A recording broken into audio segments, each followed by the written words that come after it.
Hi, good day. My name is Desiree Coetzee. Some of you know me as Dina Desiree, and I am a paramedical tattooist as well as a cosmetic permanent makeup artist. I sometimes do for you fun videos, sometimes I do educational videos here on YouTube, and often I just show procedures that I have done to you. So today I come to you with a fun video, and I want to ask you, if this is something you enjoy and like, please consider to subscribe or just give me a thumbs up or even a thumbs down. You know, the algorithm is interesting. It doesn't matter what kind of response you leave. It definitely does affect my channel and it truly helps me. I would so appreciate it. So today I need to thank one of my viewers who mentioned that Michael Jackson had some permanent makeup, and this is 100% true. So we know from an interview with Michael Jackson's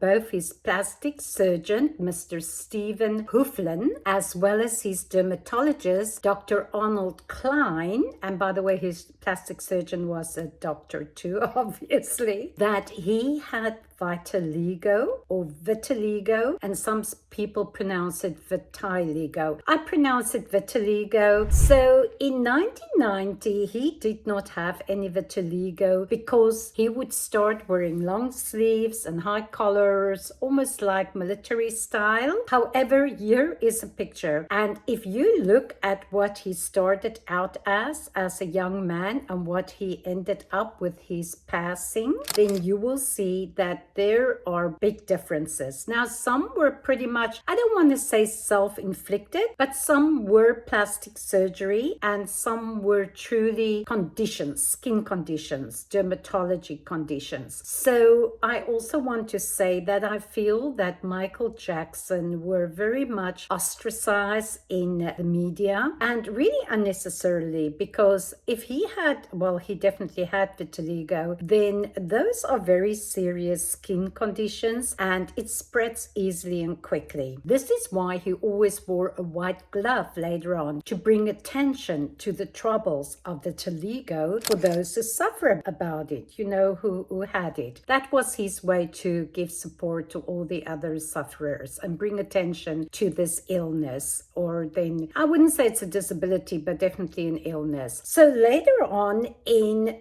2009, his nose, there's indications that he had a skin scan, like a biopsy done on his nose, and that was to test for skin cancer. That had nothing to do with the vitiligo. However, that started this whole process of him and plastic surgery. You know, he also fell on the stage and that also affected his nose. So later on, he started experimenting first of all with false eyelashes because of his lupus.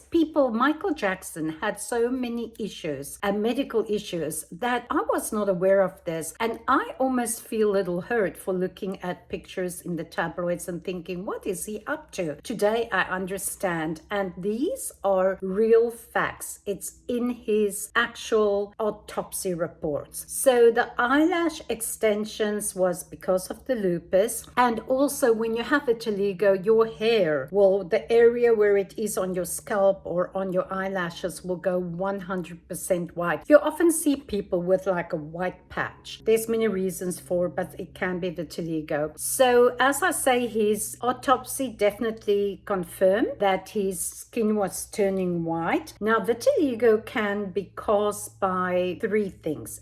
Can be chemical, it can be the sun damaging those cells that cause your melatonin to be dark, and it actually can damage those. So the cells that cause your melanin to darken when you go out on the sun is called your melanocytes. Now those melanocytes can die, and that is what causes vitiligo. They no longer work. It would be like having your tonsils taken out, you know, the function is gone, it's missing. So So then what happened was he started losing hair with a combination, and vitiligo and lupus, by the way, often go hand in hand. And then he went and he had his lips done. Now this he admitted to on the Oprah show. His lips was done with permanent lip blush and it was done pink. And I want to tell you, whoever did his lips did not do him a favor. Here's a picture. You can see what it looked like. It is not even. I have no clue who he went to, but I think he just chose someone who he thought could not speak English or speak to the media. I do not know who did his lips, but shame on you. And then he also had his eyeliner done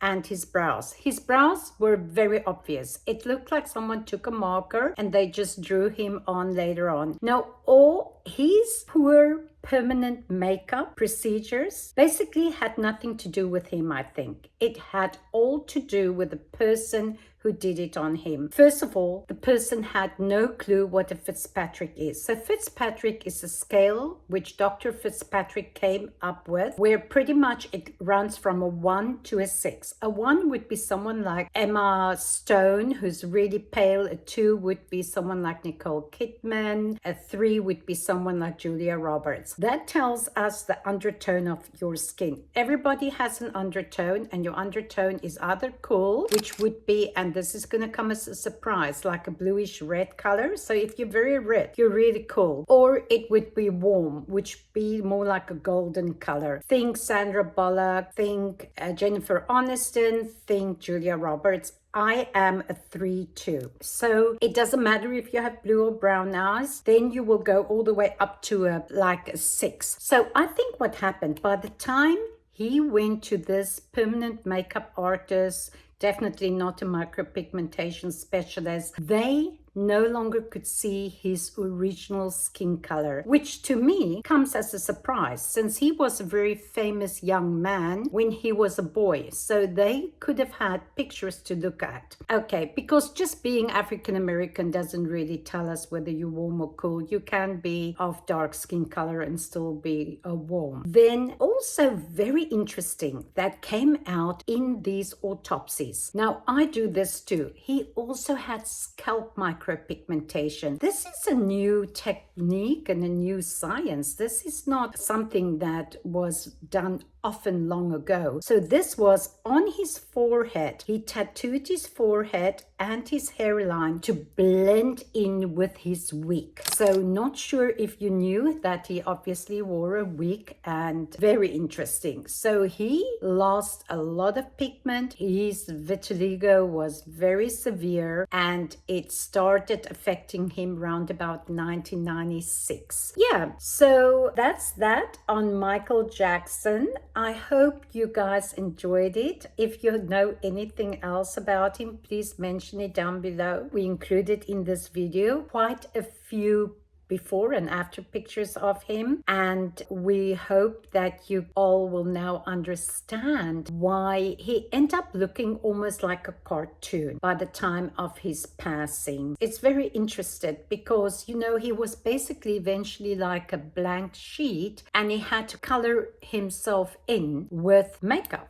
Let me show you what these pigments look like. So in today's time, and let me explain to you the different Fitzpatrick. So in today's time, here I have fake skin. This is like a plastic rubber, and I put different pigments on it. So if you come to me, I would match this to your skin and I'll mix it. We also have today, it's like a skin reader. When you go to the paint shop, say you go to a Home Depot or a Lowe's and you have a sample of paint, they take that and they scan it. We have a scanner today and they're very expensive. The people who offer these classes, I think, but anyhow, these classes to do this, they're very expensive. You can read the skin by putting that in there and it will tell you exactly what epidermal, we call it fully camouflage pigments to actually mix to get your specific skin color. So here I have what we just call Camo A. This is the lightest, widest color. Now this pigment has in it titanium, and when you get this pigment, this light one, you should not go for laser, because laser will turn white titanium blue or black. It almost like cooks it. It's weird. Then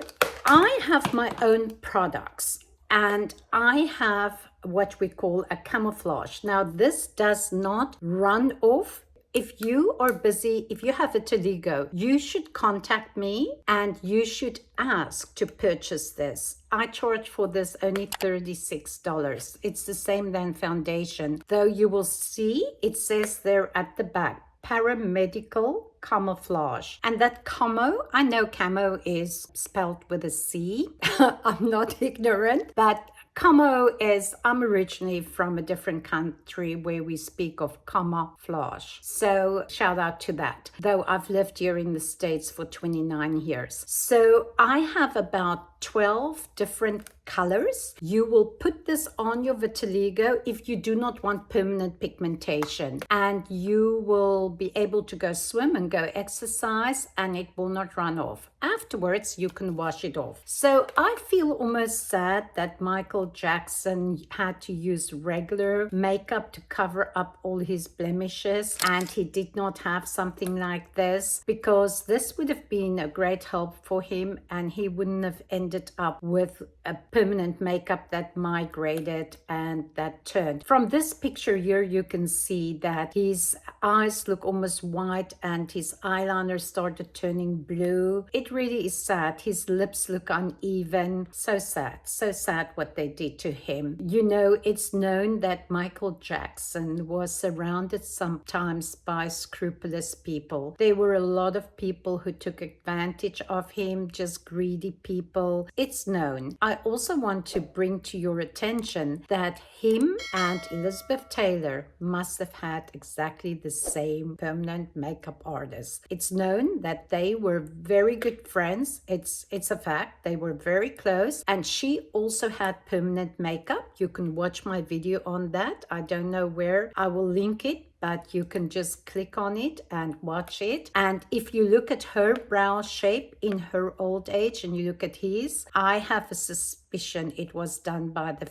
same person. I will not be surprised, and this I do not have proof of, but I will not be surprised if it was someone who was in their employ, who knew someone who could do it, who was not a specialist such as we have today. Okay, well, once again, please like and subscribe and give me ideas. This was 100% the idea of one of my viewers. Thank you. That was so sweet of you to mention him. And until we meet again, thank you. And remember, you too can wake up with makeup. Have a good one, everyone.